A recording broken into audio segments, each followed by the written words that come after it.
Space travel is the final frontier, a venture into the vast unknown, and an endeavour that costs us millions of dollars a year. So you'd imagine that the idea of astronauts drinking alcohol in space would be generally disallowed in such highly advanced spacecraft and space stations. And you'd be right, because in general, it is not allowed. However, that hasn't stopped people from trying before. Hello! Welcome to Brainspill, the laziest show on the internet. My name is Tank, and yes, when I say that alcohol is not allowed in space, what I mean is that many space agencies simply just don't allow it. However, there are a few exceptions to the rule, such as when the Russian Federation allows their cosmonauts to drink alcohol in space, because of course they do, it's Russia, but generally on the whole, it's not allowed. So if you look at NASA for example, they are known to be far more stricter when it comes to the consumption of alcohol in space.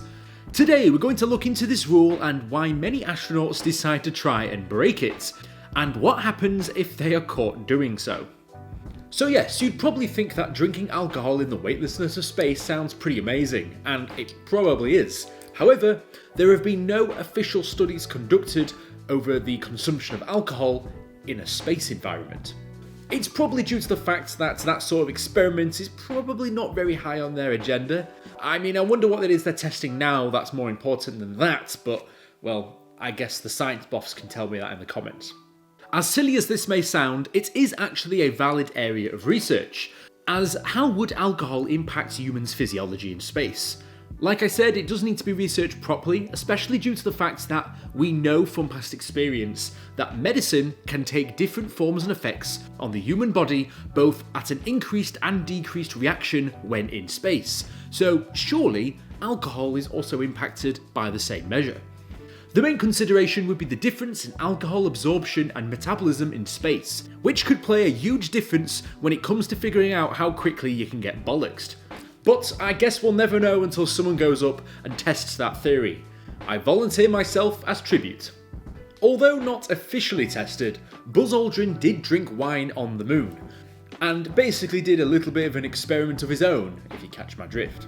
On the 20th of July 1969, Apollo 11 astronaut Buzz Aldrin drank some wine whilst on board.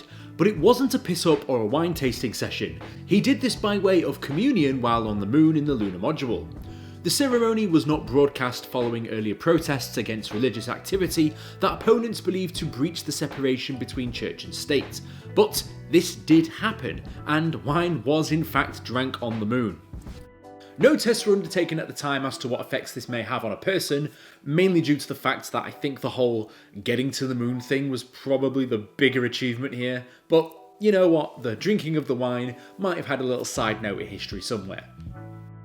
In the 1970s, NASA's Charles Borland planned to send sherry with the astronauts visiting Skylab, but the idea was scrapped because the smell was found to induce a gag reflex in zero-gravity flight tests. Plus, many angry letters were received when these plans were eventually discussed in the public. Ultimately, scrapping the idea sort of gives you an indication as to what the public might think if a story like this was to get out. So yes, the stance officially for most space agencies is that alcohol is prohibited in space, and whilst the US is very strict on this, Russia, whilst that is officially a rule, they probably aren't quite as on top of it as maybe they should be, and it's because of that reason alone that Russian astronauts in particular managed to get away with this a lot more often. Cosmonauts sent cognac to space in 1984 as part of someone's birthday celebrations. How did they get away with it? They simply snuck it in the wristband used for measuring blood pressure. Russian astronaut Igor Volk said they would lose weight and hide the alcohol in their spacesuits. Yes, they would really do this in order to try and smuggle as much booze on board as possible. The theory is that you can't take any more weight than you're allowed to, so if they took a weight of how much the actual astronauts weighed and then lost that much weight, the weight they'd lost, they could pretty much effectively smuggle it back on board and it wouldn't actually affect the flight in any way. So that's a great way to sneak yourself some booze on board when you really want a tipple or something. Through my entire research on the topic, there is one thing that I've learnt, and that is commercial airlines have much thorough, stricter controls on the smuggling of this sort of thing than astronauts do. So It does make you wonder how much stuff does get smuggled into space, without the space agency having any knowledge of any wrongdoing. Inspectors in the past have found stashes of booze whilst they've been checking flight crew in the past, and they don't even shy away from it, with the co-chairman of the Chief of the Cosmonaut Select Committee admitting that almost all cosmonauts have stashes of booze hidden away somewhere in the ship, which is a pretty wild revelation. It has been reported from cosmonauts in the past, however, that drinking liquids in space is certainly not the most straightforward thing, due to the fact that the liquid would form with the air and turn into some form of froth. So, cosmonauts had to get creative with how they drank booze whilst on board their ships. A Russian station that was in space from 1996 to 2001, called Mir, apparently did allow alcohol for health reasons. So yeah, those Russians are allowed to drink booze in space. Sounds real scientific. In stark contrast to this, however, there was actually a pre-flight scandal that unfolded in July 2007 where astronauts were alleged to have flown while drunk. NASA said that its rules around alcohol were vague and therefore introduced a new set of rules prohibiting astronauts from being under the influence and consuming alcohol within 12 hours of launch. This is one of those rules that people don't expect has to even be stated, because of the kind of area you're in, but the sheer fact that this rule exists in the first place, you know that someone has to have done it for that to become a rule.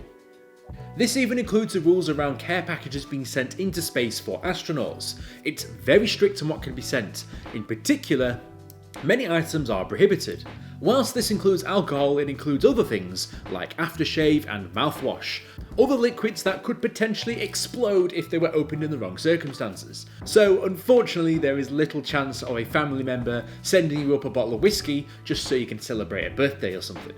So the rules are pretty much this. There's no booze in space unless you're really crafty about sneaking it in or you're Russian. So that's the be all and end all. If you guys like that video, here's another one just like it. I'll see you guys in the next video. Fantastic.